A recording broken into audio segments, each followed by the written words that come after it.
And that was a structure we called the bathtub. It's a giant concrete box that shows just the other side of the highway. Well, we made that foundation, we dug up so much dirt, we slipped across. We added 94 acres to Lower Manhattan. Because everything from that white pier, which you needed to see anymore, until you see the highway again, has everything we built on the landfill produced by the original World Trade Center project.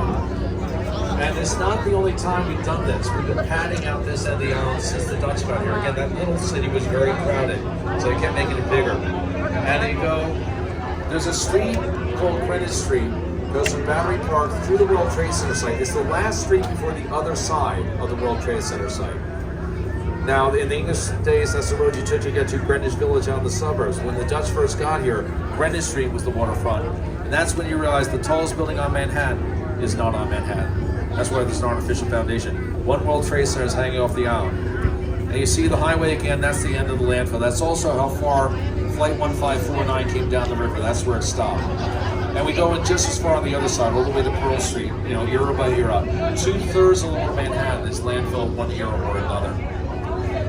Now we take over, and when we have evacuation day, New York was not the biggest city in the country. Back then, that was Philadelphia. That still sounds wrong. We want to be number one. But the problem was, even though we run things on our own, we're still doing things the old-fashioned European way of one street at a time. And that's very painfully slow, because while most of the city is wilderness, you had Greenwich Village, like Harlem was a thing too, but that was so far up the island, it wasn't even summer. That was summer homes in the countryside, but most of the island was wilderness. But these are Europeans. Everyone claims they own it. So every time you went to put a street through the wilderness, someone goes, oh, I have to be compensated. Yeah, the city would always win, but it was a slow process. Give you an idea how slow. You see the big wide pier coming up that says, I want to thank you. It also says Pier 40, where I said, take the pier number, subtract 40, find the street. So, 0 Street, no, we never had a 0 Street. Today in the middle of that wide pier, that's a few blocks long, you would see it'd be Houston Street, Houston, not Houston. And we had Houston Street in New York long before there was a Houston, Texas. The question is why they say it that way. But we used to call Houston Street North Street. And that's what we called that street in 1811, but that was the northernmost street in New York City. That is 2 miles up the island. The island's over 13 miles long. And mind you, this is just over 200 years after Henry Hudson sailed by. But that's when we said enough. We had to come a way to make the city go a lot faster. And we figured at least tell everyone where the streets will go once, get the fights out of the way.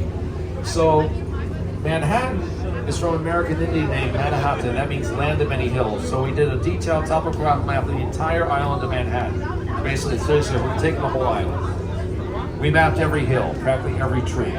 But then we're trying to figure out where to put the streets. We ignored the hills completely. We did straight lines, right angles. Seriously, it looks like it was just getting late because they still number everything. Why argue about names, And the streets are paced. Traffic lights mess this up now, but we don't have traffic lights in the 20th century.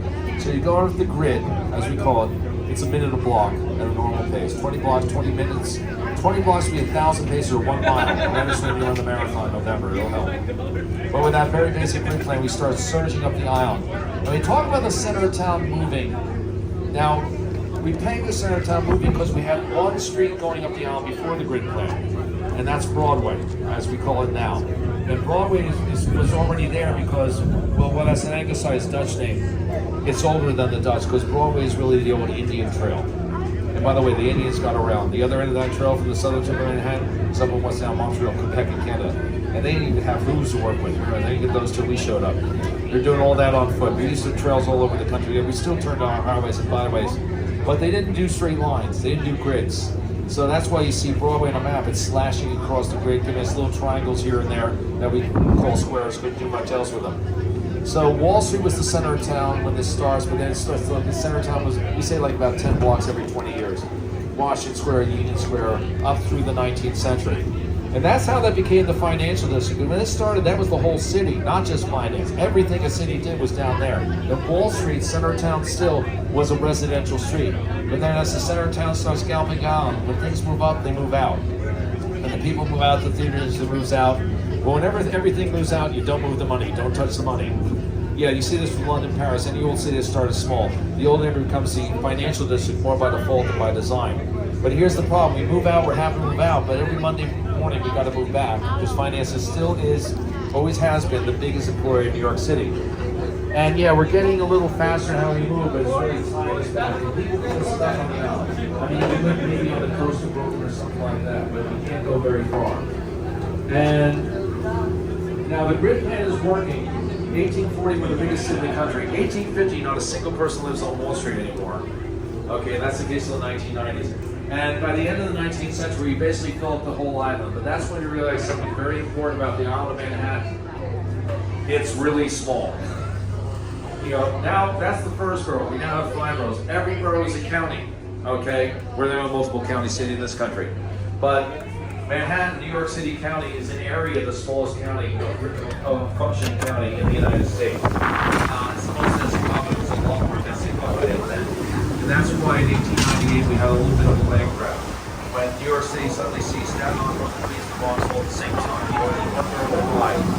So the national plan is saying there are more people living in Manhattan, the smallest borough, an area than the other 4 boroughs put together. Now the inspiration for this